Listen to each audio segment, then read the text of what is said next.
Nikita.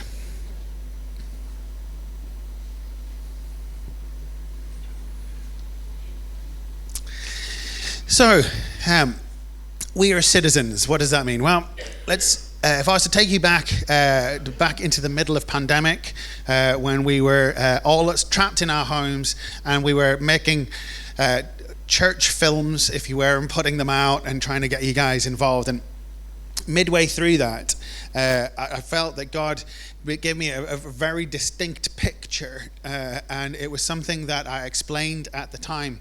And then as time went on, I kind of forgot about that picture. And then it wasn't until I was at Wildfires this last year that God just reminded me again of it and began to challenge me on this. And so when I came back, I then began again a sermon series of explaining what, again, that picture was about.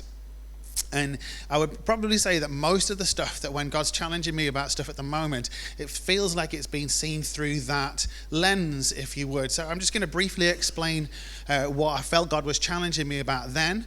And then that then puts us instead for where we're going in the future. So again, the picture I had was of a city that is a walled city. And that there is a war that is waging outside the city, and that the citizens of the city definitely feel like that there's an aspect of fear, that there's a war going on, and it's having a direct feel to the people of the city, and anxiety and fear is prevalent. However, at the top of the hill in the center of the city, there is a fortress, or to use an old-fashioned term, there is a citadel, which is a fortress that in theory should not be able to be stormed. And the center of the citadel, there is a bell that is being rung, and it is encouraging the citizens of the city to come up and into the citadel where they will be safe. So that's the first part of the picture. The second part is then inside the citadel, that there's this sense that preparation was made long ago. So that there's food, there's safety, and there's not just that, but the king of the country is in the citadel and is walking around and is listening to people's stories and giving them hope. Because it might feel like to the citizens of the city that the battle is lost, the king knows that there's something else about to happen. And so he's giving and partaking hope.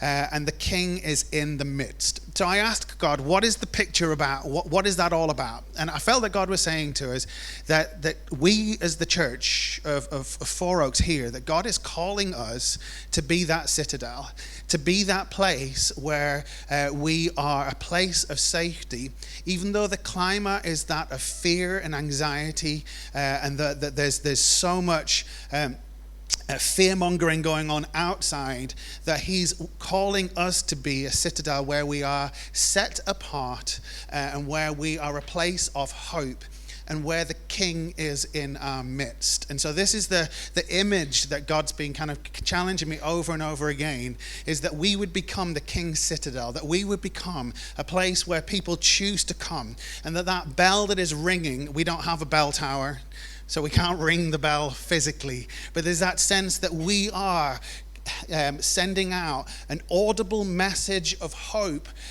welcoming, beckoning people to come in through the doors, and that when they come in, that they are suddenly find themselves with a very different climate. So the fear outside is not prevalent inside. Why? Because the king is in our midst. Okay, so that's the image that God gave me. It was then reminded again as we came out of Wildfires, and again as a challenge that we would stop seeing ourselves as the little church, which is very easy for us to do, but instead that we begin to view ourselves as God is doing something in our midst, and this is exciting. And again, so you'll hear a lot of the language that we're talking about is to do with that. And if Jesus is the king and he's in our midst, then he's our Lord, and we place ourselves underneath him. And that's kind of where we're at the moment. So whenever I talk about this, I always get a little bit excited, because it's not just we're a little church and doing something little, but there's something bigger at foot. And it's interesting because as we were praying this morning, Lauren gave us a picture of a huge big oak tree. and standing really big and tall with big branches. And next to it is a smaller tree. But the noticeable difference is that there's no leaves on the bigger tree, but there is leaves on the little tree. And actually, at closer inspection, what looks like a big, beautiful tree actually is hollow on the inside and is rotten and has died. Yet the tree that is standing next to it is one that is full of life, full of fruit, full of leaves. And she just got this sense that God's just saying, hey, it's too easy just to look at other stuff and to see what's going on over there and presume that big means that life, whereas actually when you take a step back and look at the smaller tree, there's a sense of wow, like there's so much energy and life in the other thing. So I just thought I'd share that as we start off, because that was nothing to do with my talk, but it was a picture, so maybe that might mean something to you as well. Anyways, so I'm going to start off as we look at this concept of what does it mean to be a citizen. Right? So one of many. What does it mean to be a citizen? As we look at this sermon series that we are citizens, what does that mean? And so I'm going to take us through a few little bits and pieces. Today is going to be explaining more where we're going. So I'm going to give you little bits and pieces, and in the weeks to come, we're going to expand on those bits and pieces. Okay, does that make sense? Okay, so I'm going to throw a load of information at you, and if you feel a little bit swamped at the end of it, come next week and you'll get a bit more understanding of those little bits, okay? Good. So to start off with, I'm going to be reading from Colossians, and I'm reading from chapter 1, verses 15 to 17. Christ is the visible image of the invisible God. He existed before anything was created and is supreme over all creation. For through him, God created everything in the heavenly realms and on earth. He made the things we can see and the things that we can't see, such as thrones, kingdoms, rulers, and authorities in the unseen world. Everything was created through him and for him. He existed before anything else and holds all creation together. Okay, first of all, I love this. As a scripture, it starts off by talking about that actually Christ was there in the beginning. So it's an interesting place to go to the New Testament to actually start before the Bible began. Does that make sense? So I mean, in the New Testament, which feels like it's 2/3 of the way through the book, in fact, probably actually more like 3/4 of the way through the book at this point, and yet I'm actually talking about stuff that happens before the book even begins. Because it's talking about how Christ was there in the beginning, and that how he was the reason for the beginning starting. So it's placing Christ at the very start. But yet then it finishes by saying, and he holds all creation together, which means that it's not just a creator God who started things going and then sat back in his chair and was like, right, my job here is done. Somebody pass me some grapes. That's not what he's doing. He's actually saying instead, actually, that he is still holding things together, which means that our creator God is fully present in all things. Does that make sense? You got the juxtaposition of the beginning, but still in it at the same time. But he's also talking about stuff, so he talks about how he's created everything, and so our minds automatically go to what? Well, it goes to the things that we can see. So I have no problems wandering around the countryside as I take my beautiful little dog out for a walk, and I see all of creation, and I see myself going, God, you created all of this. But Paul, as he's talking about this, doesn't talk about the physical stuff.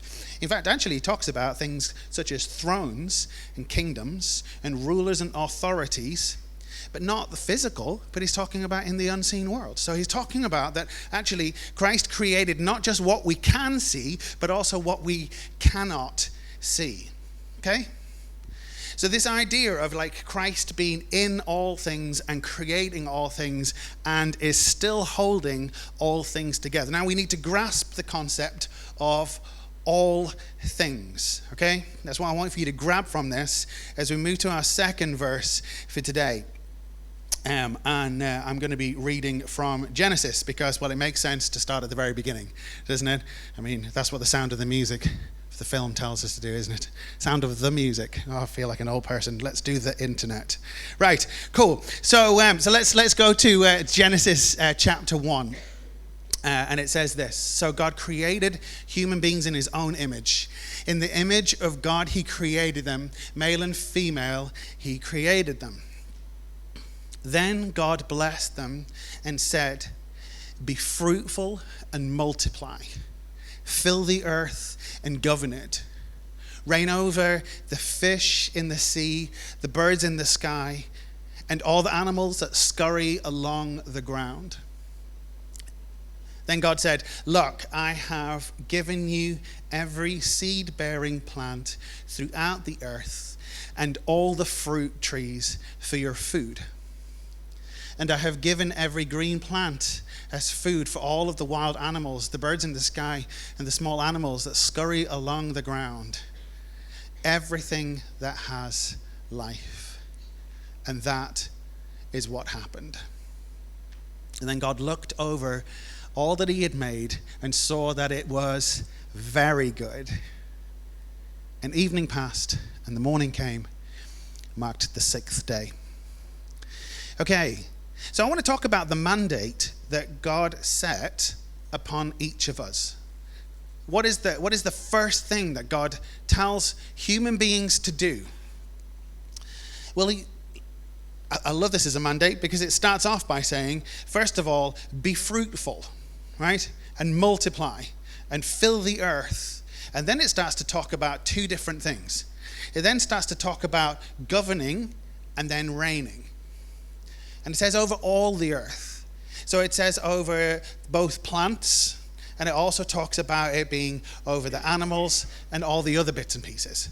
So our job is to be a steward. And this is where we're going in our sermon series as we look forward. Our job is to steward what God has created. And the word steward is a word that we don't tend to use too much today. But if you were to go back a few hundred years, the job steward was a person who would oversee a household. If you go back and look at it in Greek, again, it's the same concept, that you oversee a household. Now, what does that mean? Well, if I oversee the household, it means I don't own the household. It means that my job is to oversee the working of the household on behalf of the owner. And so my job would be to make sure that not just that the things that go on within the household are looked after, but also the stuff that the household is involved with outside as well. And this idea that God calls Adam and Eve to be stewards of everything that he'd created, which means that their job was to tend the garden, was to look after the things of the garden, and was to make sure that life happened and that things were able to be fruitful and to multiply.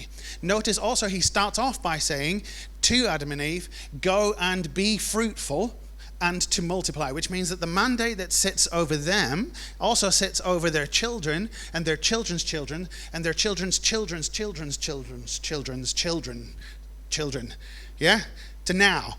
Right? So I would argue, and I'm not singing the blessing because that song goes on and on about our children and our children's children, but I'm actually this concept of that there's a mandate that sits on you and me. And this is something that we've lost as we've gone through. And there's a mandate which we are called to look after the world around us. The things that we have are things that were given to us. And again, going back to that first verse of how Jesus was involved in all things and created all things and is still in all things, which means everything is his. And we are called to be stewards, which means that we're called to look after it. So as we go through our sermon series, we're going to be looking at all sorts of stuff. For example, as people, how are we, people within the kingdom of God, how are we making sure that life is better for those around us? I'm going to be challenging you about where you buy stuff from. I mean, when we buy stuff, are we buying stuff knowing that we're keeping people in positions of slavery? Or are we choosing to buy stuff that may cost us a little bit more, but it's actually releasing people from slavery? When we choose to look at the things that we look at on the internet, is this stuff that's actually going to be keeping people trapped? Or is this actually going to be stuff that's actually releasing people? Are we going to be people who make the world better? I'm also going to be challenging us as we look at this, for example, farms and stuff that we buy stuff from. Are we buying stuff in a way that's actually making the world better? And that might come down to like even our meat choice for those of us that are meat eaters. Like actually, how am I doing that? This is a big challenge as we look forward just on this one concept of God's put us in charge, and how are we spending our money that is it bettering the world around us or is it not? I'm going to be challenging us about our life and the things that we have. You see, for example, Jesus can't say to you and me, Phil, I want 25 hours of your day, because there's not 25 hours in a day, right? But he can say, okay, so of your 24 hours of the day, how much of that are you using for a relationship with me? How much of that are you using to further my kingdom? He could ask me, for example,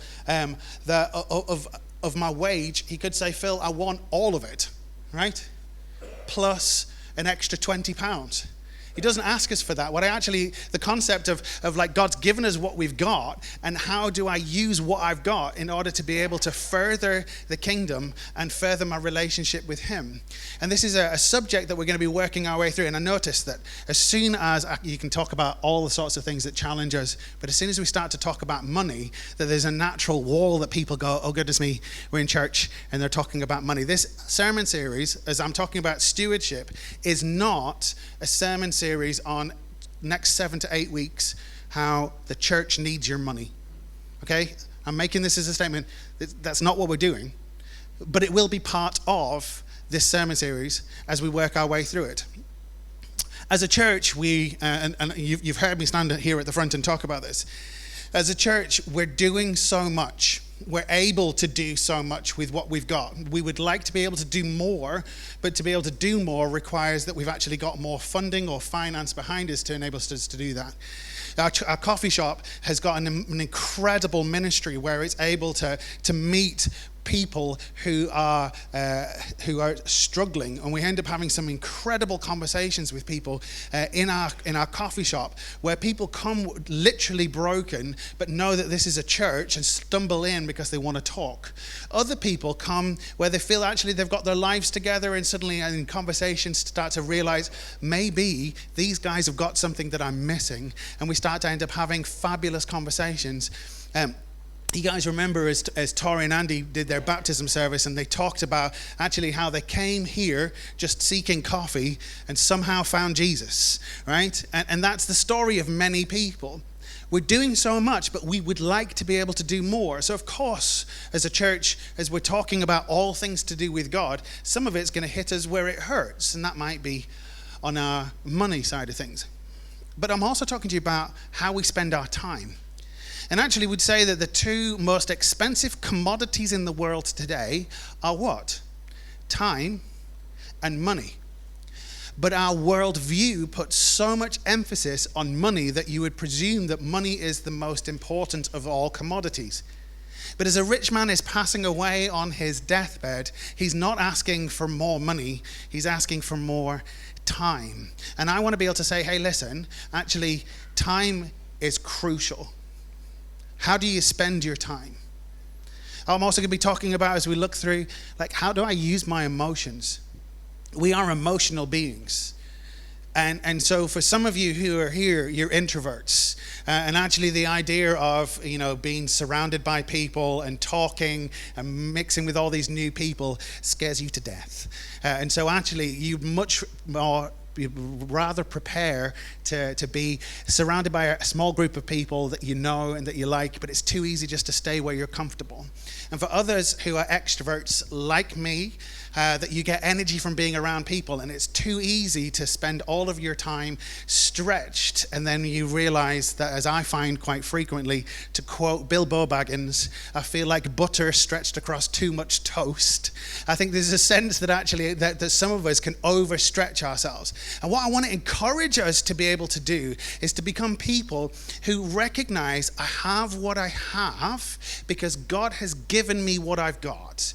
And I want to be able to be the best I can in every circumstance that I'm in a way that allows me to be able to bless God and bless others, rather than the capital viewpoint, which is, and this is the concept for being successful in a capitalistic view, is that anything is possible.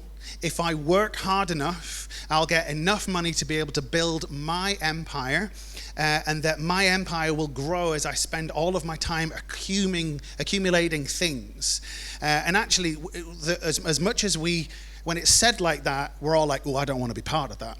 But yet we tend to just automatically find ourselves living a life that does just that. And I can say that we're in a very middle class area, and actually, we want to be able to keep up with the people that live next door to us, and with our houses, with the extensions that we put on, with the cars that we drive, with all of the other bits and pieces. There's a real push for us to be able to show that we're successful, because if we show that we're successful, then people will think that we're good. They'll like us. They'll want to be around us. But actually, when we look at what the church is, and the church isn't a group of individuals coming to one place. The church is a group of people, which again brings us back to the concept of citizenship. And this is why we're looking at this sermon series as called We Are Citizens, is that we, you and I, we're in this together. And worshiping alongside somebody else doesn't just mean I stand next to them, I sing praises, and then I go home. But worshiping alongside someone means that worship is a lifestyle, not a song I sing. And so worship means that actually I'm doing life together. And that means doing life when things are good, and it means doing life when things are hard. It means when we see that there are others who are struggling, I see them, I know them, I love them, and I want to help them out. And sometimes it means actually giving of myself in order to be able to bless somebody else. I'm just going to finish off by looking at another Bible verse today, and this is from 1 John chapter 3, verse 17 to 20. If someone has enough money to live well and sees a brother or sister in need but shows no compassion, how can God's love be in that person? Dear children, let us not merely say that we love each other. Let us show the truth by our actions. Our actions will show that we belong to the truth, so that we will be confident when we stand before God. Even if we feel guilty, God is greater than our feelings, and He knows everything.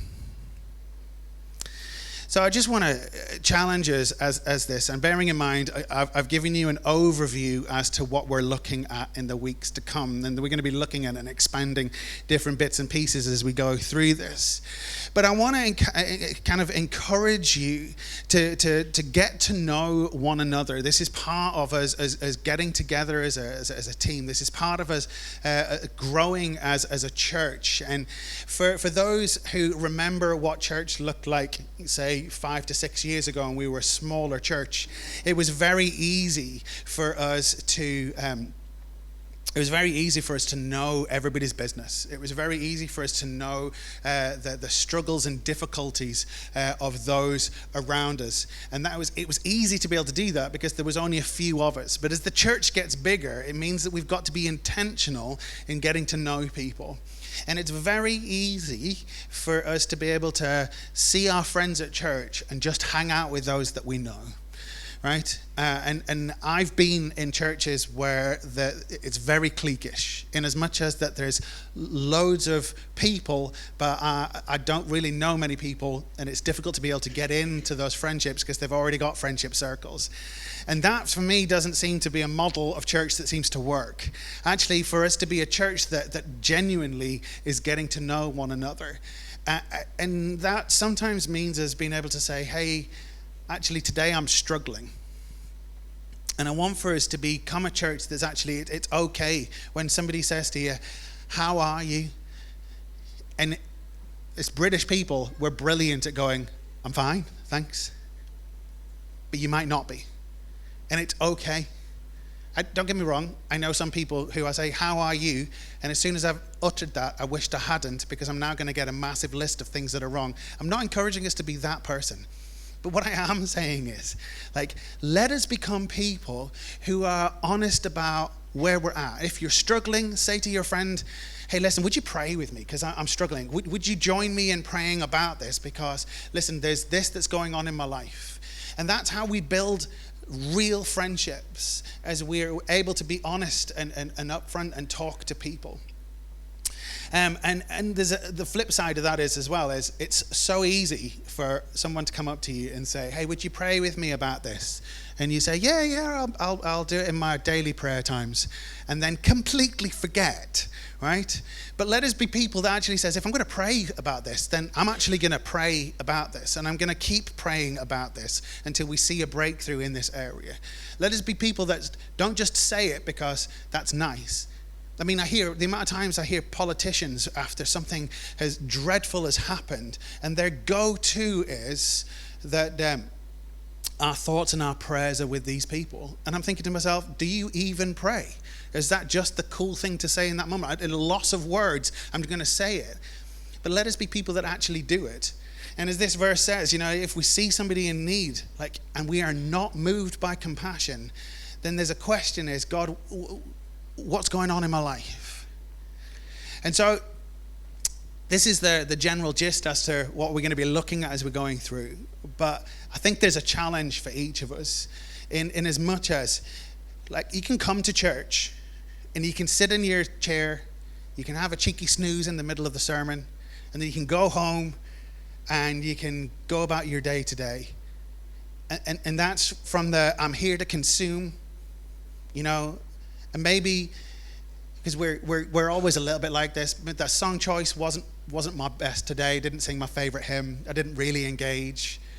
Phil was a little bit off point today. He was a bit boring. I kind of phased out, you know, because I'm here and I'm here to consume.